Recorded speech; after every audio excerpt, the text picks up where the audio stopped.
Monsieur le consul, bonjour. Barack Obama est votre nouveau président. Qu'est-ce que ça va changer au message porté aux Alsaciens? Est-ce que vous allez travailler dans la continuité ou est-ce que c'est le début d'une nouvelle ère?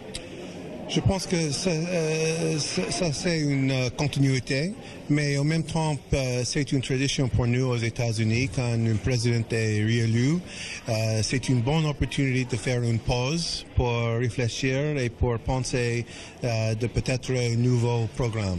Je ne sais pas, je ne peux pas parler pour le président, je ne peux pas parler pour l'administration, mais j'imagine le président Obama va penser de peut-être quelque chose, mais peut-être non. Vous représentez les États-Unis, vous représentez le nouveau gouvernement. Quelles sont vos attentes au niveau politique? Je pense que au niveau politique, les choses ici vont rester les mêmes. Ici à Strasbourg, je suis le consul général, je représente les États-Unis, je travaille pour l'ambassadeur Rifkin qui est à l'ambassade à Paris. Mais mon responsabilité comme consul général est d'aider les Américains, de promouvoir les entreprises américaines et pour faire la représentation des États-Unis. Et aussi, je travaille au Conseil de l'Europe comme observateur. Mais donc, pour moi, les choses vont rester les mêmes. Et je suis certain que la relation entre la France et les États-Unis, bien sûr, va rester la même aussi. D'accord. Vous parliez justement du Conseil de l'Europe. Quel est votre rôle au niveau européen pour représenter les États-Unis? Les États-Unis,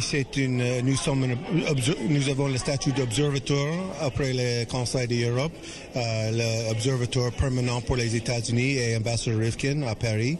Mais je suis ici, placé ici à Strasbourg. Je suis l'adjointe représentant parce que les États-Unis, nous ne sommes pas un pays européen, donc c'est impossible pour nous d'être un État membre, mais nous sommes très heureux et très fiers d'être un observateur là-bas.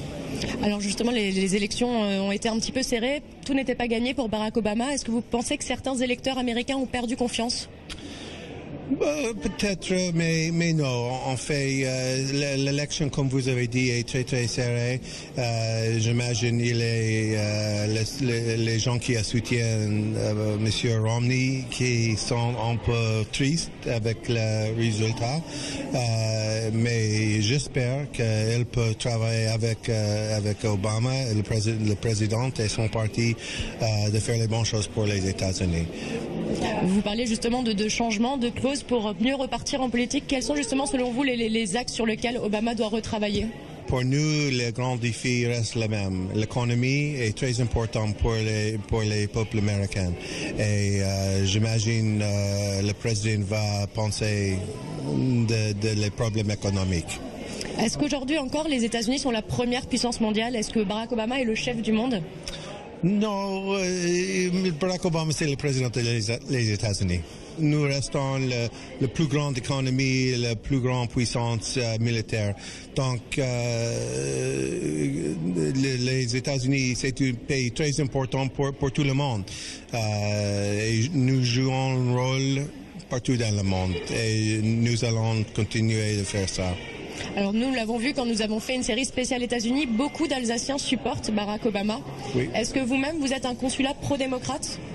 Je ne peux pas dire parce que comme un employé du gouvernement des États-Unis, c'est interdit pour moi de faire les choses de politique. Vous devez rester neutre. Exactement. Alors les États-Unis restent un pays très populaire, le rêve américain est une notion qui existe encore. On l'a vu, les élections américaines ont soulevé les foules en Alsace, beaucoup d'Alsaciens ont suivi les élections. Comment vous expliquez cet engouement? Je ne sais pas, mais je pense qu'il y a un lien très proche entre l'Alsace et les États-Unis.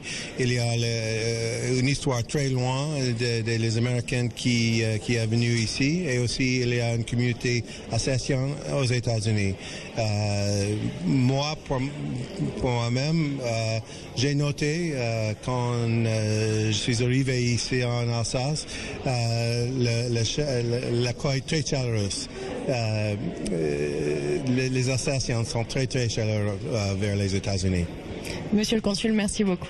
Merci à vous.